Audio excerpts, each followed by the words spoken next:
How's it going, everyone? My name is George, and to continue with our series of Batman reviews, we're going to be doing Batman Returns. So, see right there's Batman Returns. I know this is the same DVD case that I showed last week, but this has all four of the Batman anthology films. And we'll be talking about Batman Returns, like I said.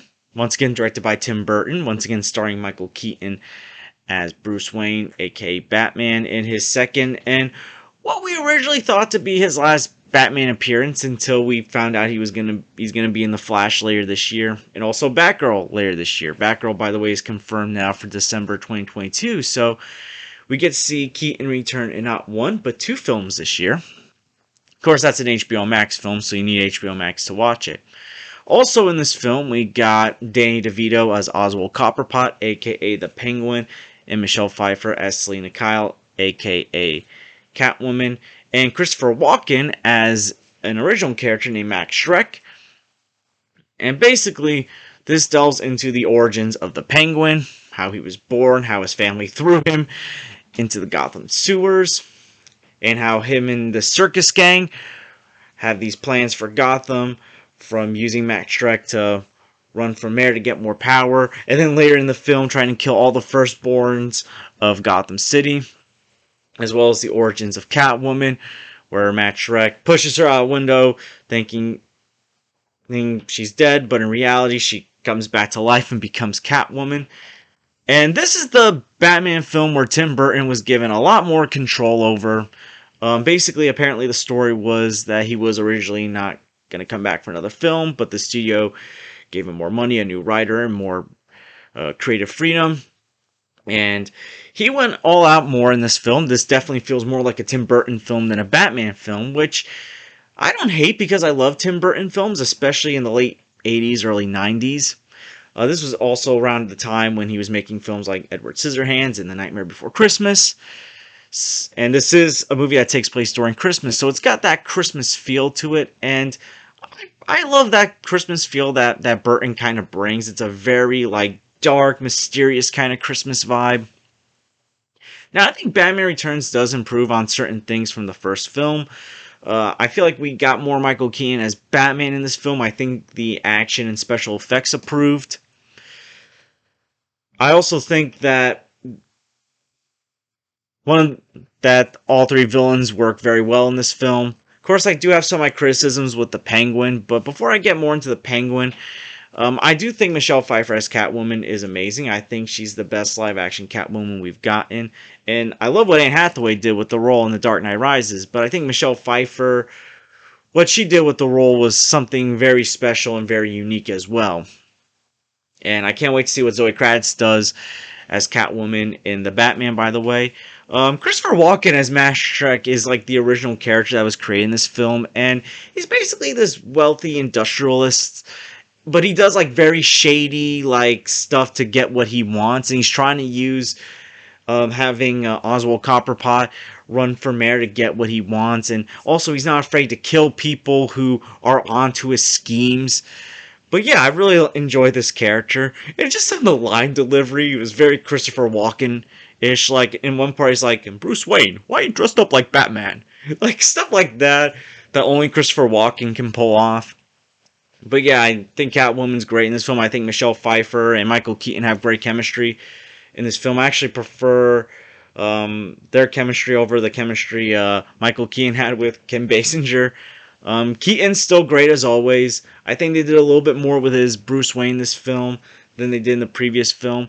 But again, I feel like the thing that Burton does in his films that on one hand is a positive but also a negative is when he handles his villains. On one hand, the positive is that he makes very good villains in these Batman movies. And one of the complaints in modern day superhero films is that villains aren't usually as good as they used to be. Now, I think comic book movie villains this past year in certain aspects like the Suicide Squad, Shang-Chi, and Spider-Man No Way Home, comic book movie villains have improved, whether you're getting old villains back or creating new villains. But I also know, and this is just not a problem that's just these past couple of years. It's been something I've noticed in the 2010s overall with MCU and DCEU films, and even some Fox X-Men films, is that sometimes the villains aren't always that good. You can have a very good movie, a great movie, but not having a good villain can sometimes hold it back. For example, Guardians of the Galaxy. I love Guardians of the Galaxy. It's one of my favorite MCU movies, but it's not in my top 5 because Ronan the Destroyer, I just never really thought was that great of a villain. I felt like he's one of those more overpowered villains that his motivations just don't interest me. Like, Thanos is a powerful villain, but his motivations very much interest me. So on one hand, I think Burton, with his Batman movies, has all 4 of his villains, if you include Max Schreck as a main villain, have been very good at least. On the other hand, it feels like he's more interested in developing the backstory of villains than a backstory for his Batman. Now, I get it, we've seen the origin story of Batman. Not the origin story, but like the death of the Waynes in Batman. But we never really got into like how, like, why he decided to become like Batman, like why he chose a bat and stuff like that. If there's one thing I think when I eventually review Batman Forever, which won't be for a couple of weeks because the Batman's next week, I'm going to be focusing on that. One thing that I will say Batman Forever got right was focusing much more on the Bruce Wayne aspect of the character. Although it wasn't Michael Keaton, it was Val Kilmer. But I'll get more into that when I review Batman Forever. But it just feels like that, like, while like there's more Bruce Wayne in this film, to me, it just feels like Burton's more interested in developing these villains. And it's a shame because, like I said, Keaton's still great in this role. And I can't wait to see him later this year in both The Flash and Batgirl. Alfred and Gordon are in this film, not as much as they were in the previous film. And that's not a bad thing, but I would like to see some more Gordon-Batman interactions. I do like that they kind of took a dig at what happened in the previous film where Alfred let Vicky Vale into the Batcave, because I know that always pissed off a lot of people. So I'm glad they kind of acknowledged that, yeah, it was a stupid idea in this film. Gotham still looks great. Danny Elfman still makes a very great score. I want to get into the Penguin here because I think Danny DeVito gave a very good performance for what he was given. And I don't hate the Penguin in this film. It's just Penguin, on one hand, there's some comic book inspiration. Like, yeah, he was born into a wealthy family. The wealthy family, on the other hand, this time around, instead of, like, raising him, just threw him in the sewer, so he basically was with the circus gang. And basically, like, on one hand, like, when he comes back into the real world, he's trying to run for mayor, gain a lot of sympathy for his story, and you kind of see that more, like, Penguinish aspect of him. But then, like, once, like, the people turn on him, he has this bizarre plan of killing all the firstborns in Gotham. And it's not like it's not a terrible plan. It's just, I don't know, I just feel like it came out of, like, nowhere to me. And again, Burton directs this film, and I love Tim Burton. It just felt like Burton put a lot of his Burtonisms into this film. And while it makes a very entertaining, still pretty good film, for a Batman film, it's not as good as I could have probably have been. Now again, they did improve on things from the first film. There's many people who will say that they prefer Batman Returns over the first Batman film, or they'll think Batman Returns is a better film than Batman 1989, and I totally understand that because Returns improved on some things, and some things I think have aged better in Batman Returns than Batman 1989. I just feel like with Batman 1989, there's a more rewatchability aspect. Well, yeah, they've changed things drastically. I feel like the Joker villain was more on point of being Joker than the Penguin was on being Penguin. If anything, I feel like some of the characteristics of Penguin actually kind of were put into this character Matt Schreck. And it's odd because another thing I learned was apparently like the original plan for Shrek was going to be to have Billy D. Williams, Harvey Dent come back, and maybe like, and he becomes like Two-Face in this film. That was one of the ideas that I heard apparently. But I guess they couldn't get him back or something like that. I don't know what happened, but still, like, a lot of like the Penguin, like there's some inspiration for the Penguin, but there's just always something that kind of felt off. And he's not a bad villain, But as far as being like the Penguin character that people want to see, and also kind of having a missed opportunity where you have this wealthy guy named Oswald Cobblepot who he has a few characteristics of a penguin, but is sophisticated, wealthy, could be seen as like a business rival to Bruce Wayne. Rain hates Bruce Wayne and Batman, like what some variations of Penguin has been known for, and maybe also adding some character to Bruce Wayne, exploring more of the Bruce Wayne aspect of the character as he's competing with this Oswald Cobblepot. I feel like that's kind of more of a missed opportunity to do. Despite all of that, I still like this film. I still think it's a very good film. But I understand like that there were just some odd things in this film, like Penguin biting someone's nose off, and that really probably should have been when the Penguin's like failed run for mayor should have ended, when he bit the nose off of someone and you saw the blood gushing out.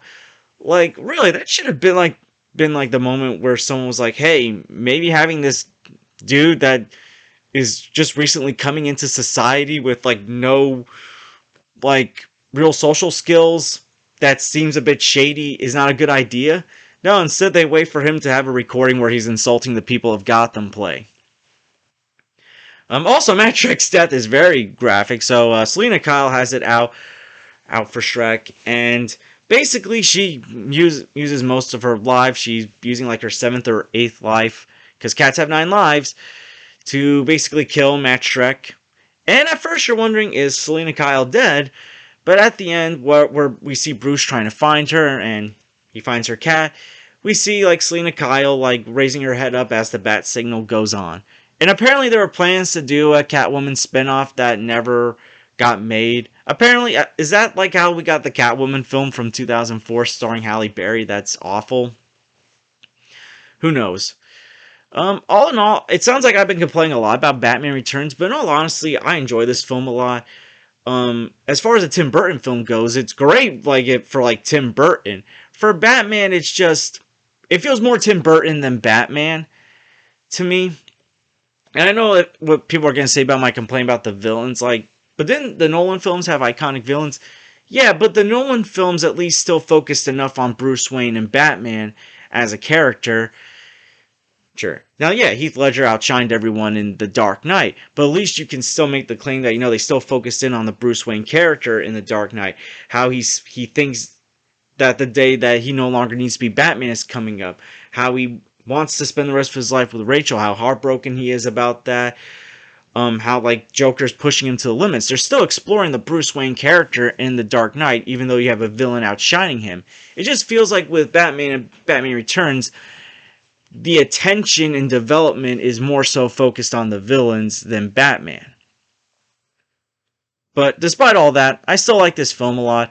It does improve on some things, as I said. Gotham still looks great. I love the Christmas feel of the movie, which is not a surprise given, like I said before, Edward Scissorhands, which the final part of Edward Scissorhands took place during Christmas, and The Nightmare Before Christmas, which is Burton's screenplay that he's well known for. I was gonna probably have a Christmas feel in the mix. But yeah, all in all, I'm gonna give Batman Returns a B+. I still think this is a very good movie. I do enjoy DeVito's performance, even though Penguin's a little too weird for me. I love Michelle Pfeiffer as Catwoman. I do love the action. I still love Keaton as Batman. Christopher Walken's character is still a pretty good villain. And I highly recommend you go check it out. And because of how dark this film was at the time, that's why they moved on from Burton and had Joel Schumacher direct the next 2 Batman movies, which I'm not going to get into until after the Batman. I don't really have the time to watch these movies during the week and do reviews on them before the Batman.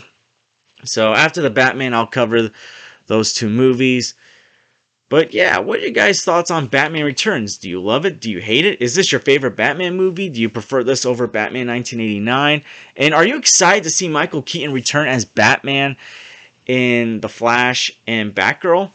Comment below and let me know. I want to thank you guys for watching. Please like and subscribe already if you haven't. Please share us with someone who loves Batman, Tim Burton's Batman. And I hope to see you guys real soon. The Batman is coming this week, so stay tuned for this weekend when I do my review of the Batman. Take care, everyone.